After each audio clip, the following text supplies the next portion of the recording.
Hello बच्चों, let's see this question. It said that a body of mass 3 kg is under a constant force which cause a displacement s in the meter in it, given by the relation s equal to t square by 3, where t in second. Work done by this force in 2 second is. Four options are given और ये question 2006 में पूछा गया है. तो यहाँ पर क्योंकि मोशन हो रहा है क्वेश्चन में,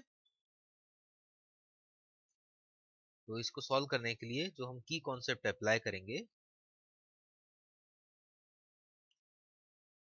वो होगा work done equal to change in kinetic energy. इसको वर्क एनर्जी थ्योरम भी बोलते हैं. तो अगर काइनेटिक एनर्जी में चेंज हो बिकॉज डिस्प्लेसमेंट चेंज हो रहा है तो काइनेटिक एनर्जी चेंज होगी ही होगी. इससे हम वर्क डन इजीली कैलकुलेट कर सकते हैं.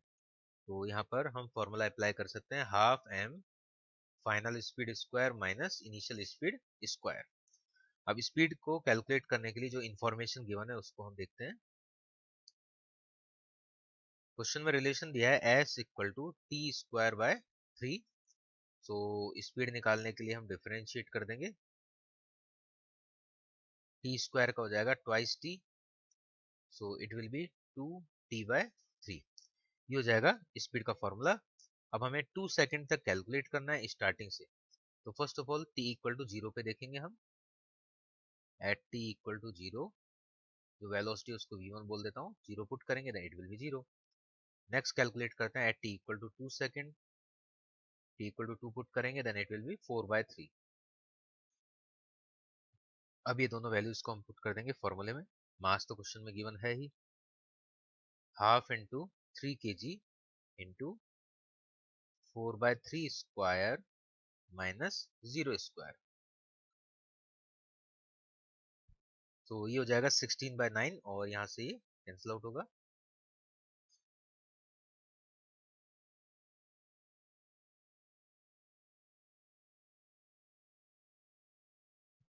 तो आंसर होगा यहाँ पर 8/3 जूल. इस टाइप से वर्क डन हम कैलकुलेट कर सकते हैं. 8/3 joule will be the answer. So option D will be correct here. इसी को क्वेश्चन को सॉल्व करने का एक और सेकंड मेथड भी होता है जो हम वर्क डन से इसको निकाल सकते हैं, कैलकुलेट कर सकते हैं. तो वर्क डन का जो हमारा फॉर्मूला है उसको थोड़ा सा मॉडिफाई करना होता है बिकॉज हमारा फॉर्मूला टाइम डिपेंडेंट होता है. जो फॉर्मूला है हमारा ये होता है एफ डी एक्स, और फोर्स जो है वो है फंक्शन यहाँ पर टाइम का. बिकॉज डिस्टेंस अगर टाइम का फंक्शन है तो फोर्स भी निकालेंगे तो वो भी टाइम का फंक्शन होगा. जैसे हमने यहाँ पर वेलोसिटी निकाला वो टाइम का फंक्शन आया. इसी टाइप से एक बार और डिफरेंशिएट करेंगे तो या तो कांस्टेंट आ जाएगा या फिर टाइम का फंक्शन आएगा. तो इसमें कैलकुलेट करके हम फोर्स निकाल लेंगे. अब इसमें जो भी यहाँ पर इंटीग्रेट करेंगे उसमें लिमिट पुट करेंगे. यहाँ पर 0 से 2 सेकंड जो हमें लिमिट दिया है उसको पुट करेंगे. तो इसमें प्रॉब्लम ये आता है कि इसमें फंक्शन x का है और गिवन है हमें टाइम का, तो इसमें हम इजीली कन्वर्ट कर सकते हैं. यहाँ पर हम वेलोसिटी का जो फॉर्मूला होता है dx/dt, उससे dx को v dt लिख सकते हैं. तो वर्क डन का फॉर्मूला हो जाएगा integration of force into v into dt. अब ये फॉर्मूला टाइम डिपेंडेंट फॉर्मूला बन गया. इससे भी हम इजीली क्वेश्चन सॉल्व कर सकते हैं. जैसे v तो हमने निकाल दिया है 2t/3. फोर्स और निकालेंगे ma से.